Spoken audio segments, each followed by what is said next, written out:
আসসালামু আলাইকুম। Technique easy education থেকে স্বাগতম জানাচ্ছি। আমি জুয়েল। আজকের পর্বে আমরা অনুশীলনী 6.3 9 ঝ নাম্বার যে অসমতাটা আছে সেটার লেখচিত্র দেখব।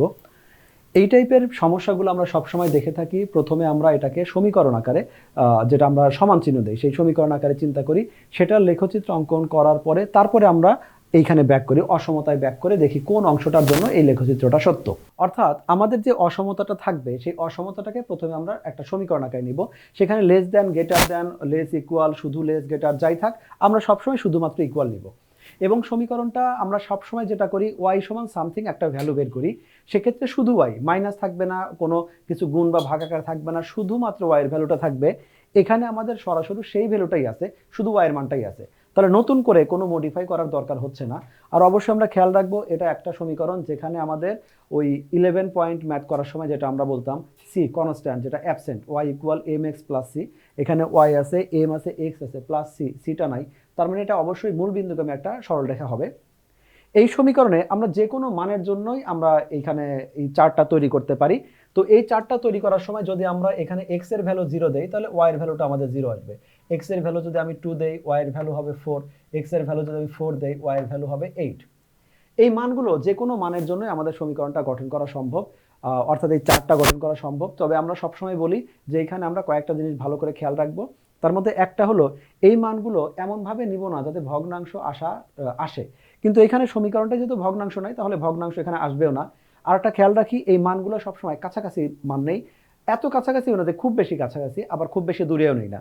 একটা 0 নিলাম, একটা 2 নিছি, একটা আমরা 50 নিলাম, খুব বেশি ডিফারেন্স আমরা করব না, মোটামুটি কাছাকাছি রাখবো। এখন এই যে মানগুলো নিলাম, এই নামে তাহলে আমরা কি পাচ্ছি, এখানে একটা স্থানাঙ্ক পাচ্ছি, একটা 0,0 একটা স্থানাঙ্ক পাচ্ছি, তারপরে 2,4 একটা স্থানাঙ্ক পাচ্ছি, আর একটা আমরা 4,8 এই একটা স্থানাঙ্ক পাচ্ছি। এই মানগুলোই আমরা লেখচিত্রে উপস্থাপন করব। আর লেখচিত্র উপস্থাপন করার জন্য প্রথমে লেখচিত্র যেটা আমরা অঙ্কন করতাম সেটা আমরা এইভাবে অঙ্কন করতে পারি। আমরা সবসময় এই প্রান্তকে আমরা এক্স দেই, উপরের যে প্রান্তটা আছে সেটা হলো ওয়াই।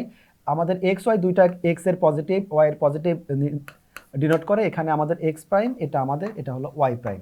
আমাদের এক্স এই পাশে প্লাস, এই পাশে মাইনাস, এখানে ওয়াই পজিটিভ, এখানে ওয়াই নেগেটিভ।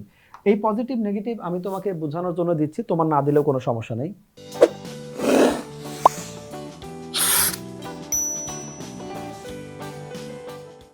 জাস্ট বোঝানোর জন্য আমি বিন্দুগুলো দিলাম। এখন এই যে এখানে প্রাপ্ত বিন্দুগুলো, এই প্রাপ্ত বিন্দুগুলো আমরা এখানে উপস্থাপন করব।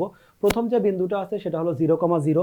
0,0 মানে আমাদের মূল বিন্দু, অর্থাৎ আমাদের বাম ডান কোনো দিকে যাবে না। এইখানে আমরা একটা বিন্দু নিলাম, প্রথমটা। দ্বিতীয় যেটা আসবে, প্রথমটা হলো 2,4, দুইটাই আমাদের পজিটিভ আছে। আমাদের এখানে এক্স হলো আমাদের ডান দিকে পজিটিভ, আর ওয়াই হলো উপরের দিকে পজিটিভ। এখানে আমাদের যে পজিটিভ আছে, তাহলে আমরা 2,4 ধরলাম, 1 2, তাহলে 1 2 3 4। ফাইনালি এখানে যে আমি এখানে মার্ক করব, তোমাদের যে হাতে লেখচিত্র গ্রাফ পেপারটা থাকবে সেখানে তো 1 2 ঘরগুলো মানে দাগানো আছে, তুমি তোমার মতো এরকম গুনে নিও। আর এক্ষেত্রে আমরা যে ঘরগুলো নিব সেক্ষেত্রে আমরা একটা বর্ণনা দিয়ে নিতে পারি যে মূল বিন্দু 0, এক্স ও এক্স প্রাইম, ওয়াই ও ওয়াই প্রাইম, সেটা আমরা বলে দিতে পারি। মানগুলো যদি খুব বেশি বড় হয় সেক্ষেত্রে আমরা দেখা যাচ্ছে 2 ঘর সমান 1 একক, 5 ঘর সমান 1 একক, আমরা আমাদের সুবিধা মতো নিব। এইখানে যে ভ্যালুগুলো আছে মোটামুটি খুব বেশি বড়ও না, খুব বেশি ছোটও না, আমরা 1 ঘরের জন্য 1 একক বিবেচনা করতে পারি। এখন 2,4 নিলাম, পরে একটা 4,8, তাহলে ধরলাম এটা আমাদের 1 2 3 4, এটা আমাদের 8 অলমোস্ট এইখানে আসলো। এই বিন্দুগুলো এই সরলরেখার একটা সমীকরণ, কারণ আমাদের সমীকরণ যেটা ছিল y সমান এম এক্স প্লাস সি, এরকম একটা সমীকরণ, যেটাকে আমরা লিখি y equal M X plus C. অর্থাৎ এখানে y এর একটা পার্ট থাকবে, x এর একটা পার্ট থাকবে, একটা কনস্ট্যান্ট থাকবে। কনস্ট্যান্ট এইখানে আমাদের 0 দেওয়া আছে এই সমীকরণে, কোনো স্কোয়ার নাই, সরলরেখার সমীকরণ। অথবা আমরা এভাবে লিখতে পারি যে এটাকে a x plus b y plus c equal 0, এরকমও সমীকরণটা লিখতে পারি। অর্থাৎ এক্স এর একটা পার্ট, ওয়াই এর একটা পার্ট, কনস্ট্যান্ট একটা পার্ট। এই টাইপের সমীকরণ সবসময় সরলরেখাকেই ডিনোট করে, সুতরাং এই সমীকরণটা সরলরেখাই হবে। আমরা বিন্দুগুলো বসানোর পরে যদি দেখি বিন্দুগুলো যোগ করে আমাদের একটা সরলরেখা পাওয়া গেছে, তাহলে এই অঙ্ক যেটা আছে সেটা আমাদের ঠিক আছে। তো আমাদের এইখানে 3টা যোগ করলাম, দেখলাম একটা সরলরেখা পেয়ে গেলাম। বিন্দুগুলো যোগ করার পরে অবশ্যই সরলরেখাই হবে, কারণ এই সমীকরণগুলো সবসময় সরলরেখারই সমীকরণ হয়। যদি সরলরেখা না হয় তাহলে বুঝে নিবে যে এই সরলরেখাটা হয় আমার এই চার্ট তৈরিতে ভুল হয়েছে, অথবা আমাদের এইখানে যে বিন্দুগুলো বসানো হয়েছে সেখানে কোথাও না কোথাও ভুল আছে। এরপরে যেটা করব, আমাদের এই যে সমীকরণটা আমরা শুধুমাত্র এইটার লেখচিত্র অঙ্কন করলাম, এইটা কিন্তু আমাদের মূলত এইখানে অসমতাটার লেখচিত্র অঙ্কন করতে বলা হয়েছে। এই ক্ষেত্রে আমরা যেটা করব সবসময় এই যে সমীকরণটা আছে যে কোনো বিন্দুর জন্য আমরা চেক করতে পারি, 0 0 0 বিন্দুর জন্য চেক করতে পারি, 1 1 2 3 -2 3, যে কোনো বিন্দুর জন্য চেক করা হয়। আমরা সচরাচর এই অঙ্কগুলো মূল বিন্দু দিয়ে চেক করি, এই জন্য মূল বিন্দু যখন 0 0 আসবে সেক্ষেত্রে আমাদের মানগুলো ক্যালকুলেশন একদম ইজি। এখানে 3x থাক আর 3/2x থাক, 2x থাক আর 2/5x থাক, 0 মানে টোটালটাই 0 হয়ে যাচ্ছে, ক্যালকুলেশনটা অনেক ইজি হয়। কিন্তু যদি কখনো সরলরেখাটা মূল বিন্দুগামী হয়, আমাদের 0 0 বিন্দু আসছে জন্য মূল বিন্দুগামী, এভাবেও না বুঝতে পারি। আমাদের কখনো যদি কনস্ট্যান্ট অনুপস্থিত থাকে, এখানে এক্স এর পার্ট আছে, ওয়াই এর পার্ট আছে, কনস্ট্যান্ট যেটা আছে সেটা আমাদের অনুপস্থিত, অর্থাৎ এখানে কোনো এরকম কোনো মান নাই, শুধু 3 শুধু 7, তাহলে আমরা বুঝেই নিচ্ছি যে এই সরলরেখাটা অবশ্যই একটা মূল বিন্দুগামী সরলরেখা হবে। এই ক্ষেত্রে আমরা অন্য যে কোনো বিন্দু দিয়ে আমরা চেক করতে পারি। আমি যেমন এখানে 1,1 বিন্দু দিয়ে চেক করতে পারি, +1 +1, অথবা -1 তারপরে +1, অথবা দুইটাই -1, যে কোনো বিন্দু দিয়েই, অথবা আমার 2 3 যে কোনো বিন্দু দিয়েই চেক করা যায়। তবে আমরা চেষ্টা করব সবচেয়ে ছোট কিছু মান নিয়ে, যাতে ক্যালকুলেশনটা ইজি হয়। এক্ষেত্রে আমি ধরে নিচ্ছি যে আমি 0, +1 এই বিন্দুটা নিয়ে চেক করছি, অথবা 1, আমাদের 0, যে কোনো বিন্দু নিয়ে চেক করা যায়। আমি সবসময় 0 বা 1 এগুলো রাখবো, কারণ এতে সুবিধা হয়, ক্যালকুলেশনটা ইজি। 1 দ্বারা কোনো কিছুকে মাল্টিপ্লাই করলে সেটা 1ই হবে।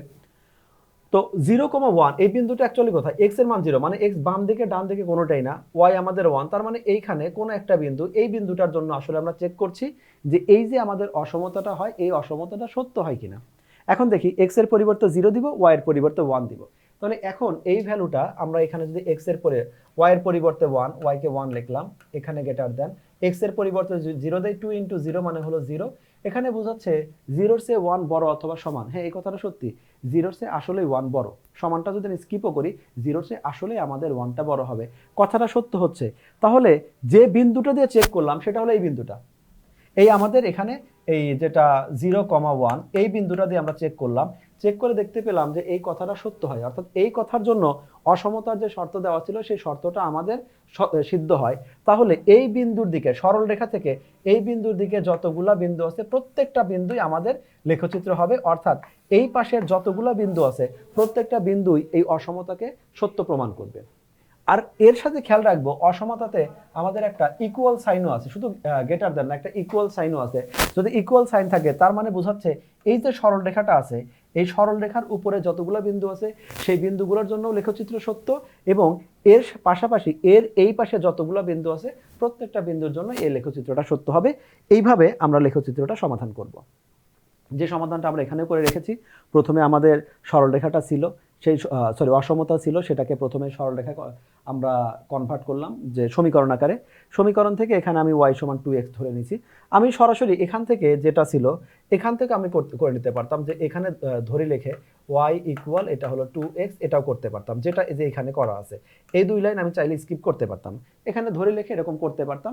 অর্থাৎ এখানে একটা সমীকরণ, সরলরেখার সমীকরণ আকারে নিলাম, অসমতা না।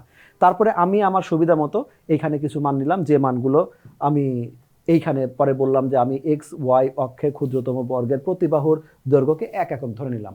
অনেক সময় মানগুলো যদি বড় আসে সেক্ষেত্রে আমি 1 ঘরকে 2 একক 3 একক আমি আমার সুবিধা মতো ধরবো, অথবা মানগুলো যদি কোনো কারণে খুবই ছোট নেওয়া হয় তখন বলবো 2 ঘর সমান 1 একক, 3 ঘর সমান 1 একক, সুবিধা মতো ধরে নিব। যেহেতু এখানকার মানগুলো খুব বেশি দূরেও না খুব বেশি কাছেও না, সেজন্য আমরা 1 একক, 1 ঘর সমান 1 একক ধরে নিলাম। তারপরে বিন্দুগুলো বসিয়েছি, বিন্দুগুলো যোগ করে সরলরেখা পাওয়া গেছে। এবার আমরা কি করব, ওই অসমতাটাকে চেক করব।